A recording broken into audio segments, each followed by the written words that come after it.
Bonjour à tous, bienvenue sur le post-fight. Aujourd'hui, on est avec Maïdine Bouafia qui a combattu ce week-end. Comment vas-tu? Ça va et toi?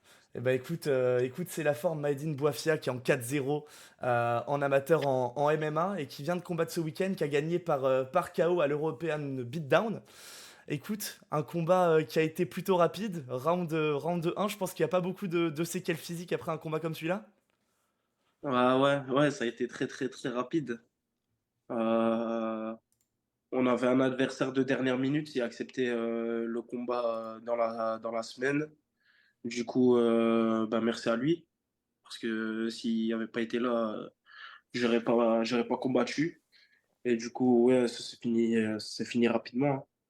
Il y a C'est une, fini rapidement. il y a une très très grosse domination en anglaise notamment. C'est ton point fort, c'est là où tu te démarques à chaque fois. Tu t'as Mhm. su lui faire mal. Qu'est-ce qui était prévu pour ce combat justement? Ce qui était prévu, j'avais vu quelques combats de lui. C'était de lui faire mal en fait. C'était de lui faire mal dès qu'il y avait un trou, prendre l'opportunité et le finir, hein.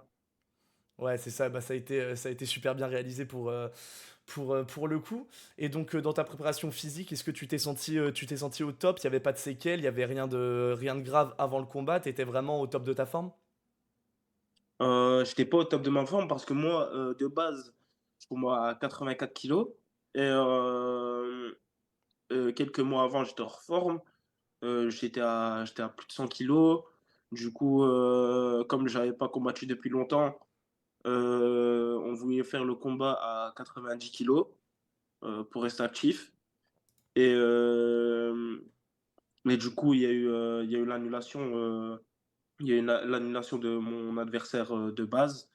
Du coup, dans la semaine, on a eu un nouvel adversaire et on s'est arrangé pour faire le combat à 93 kilos. Et du coup, voilà, hein. Ouais, c'est ça. Donc ton précédent combat qui était au EPEF2 en septembre, le 23. Et, Oui, c'est ça. et ton adversaire de base qui était, si je me trompe pas, Elia Elanga. Oui, Qui c'est ça. donc, voilà, à une semaine du combat, bah, on a dû tout remoduler. Est-ce que ça a changé quelque chose du coup dans cette préparation de devoir affronter un nouvel adversaire? Euh, C'était un style de striker. C'est un boxeur de base, Elanga. Du coup, non, ça n'a pas changé grand-chose mon adversaire. C'était un bourrin, tout ça, donc ça n'a pas changé grand-chose. La stratégie était la même. Ok, donc une stratégie qui est restée fixe. Et comment tu t'es senti, toi, justement, à 93 kilos, qui a pas l'habitude? Est-ce que tu t'es senti un petit peu plus lourd? Est-ce que tu t'es senti un petit peu plus en danger, moins habile? Qu'est-ce qui a été différent? Euh, Ouais, je sentais que je frappais plus fort déjà. Et du coup, que si je le touchais, ça allait faire très mal. Comme en 84 déjà, je frappe fort. Et du coup, ouais, 93, ça allait être pire, hein. Ah bah pour le coup, là, ça s'est remarqué Ouais. plutôt rapidement. Ouais. Mais c'est vrai que de base, en plus, t'es un gros 84. T'es quand même bien imposant, t'es puissant. Donc forcément, oui, ça apporte toujours du plus avec un peu plus de poids. Mais je suppose aussi que t'étais peut-être un peu plus lent, un petit peu moins bien sur tes appuis. Non, je trouve pas. Je trouve en fait, moi, mon poids de forme, c'est 88. Et du coup, 93, ça n'a pas changé grand-chose. Juste que j'avais plus de force. Du coup, ouais, ça m'a permis de finir le combat rapidement. Et justement, un combat qui est fini rapidement. Tu parlais de vouloir enchaîner les combats juste avant et que c'est pour ça que tu l'avais pris à 90 puis à 93. Donc qu'est-ce que te donne ce futur? Parce que bah, t'es pas blessé, je suppose. Là, t'es en forme, tu peux enchaîner. Qu'est-ce qui, Ouais, qu'est-ce qui est j'enchaîne. prévu? Est-ce qu'on pense à une ceinture au PEF par exemple? Bah, de base, c'était le combat contre Wally Tandja.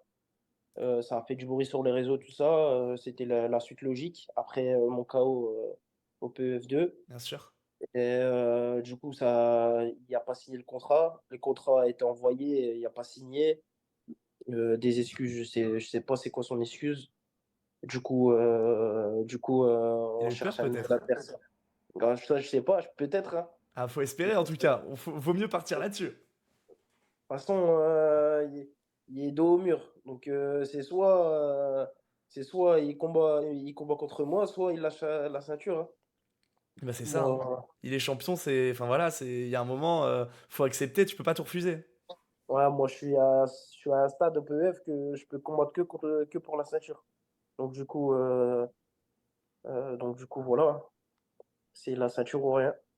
Est-ce qu'il y a aussi d'autres organisations avec qui tu es en train de parler? Est-ce que, je sais pas, par exemple, un AEF, est-ce que ça veut aller voir ailleurs d'amateurs ou alors non, ça reste sur le PEF, sur l'European Beatdown? Oui, pourquoi pas? Pourquoi pas? Moi, je veux prendre un maximum d'expérience. Donc, du coup, combattre par-ci par-là, moi, ça me dérange pas. Donc, du coup, voilà.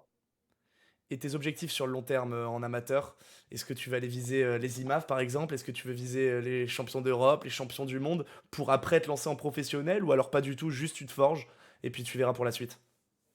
Non, moi, je veux prendre un maximum d'expérience dans la cage et puis passer pro. Comme j'ai pris un petit peu de retard, je suis arrivé sur le tard dans le MMA. Donc, du coup, je veux prendre un petit peu d'expérience et passer en pro directement. Le plus vite possible, t'aimerais Ouais. peut-être 2025 ou fin 2024? Je sais pas, ça, c'est pas moi qui décide.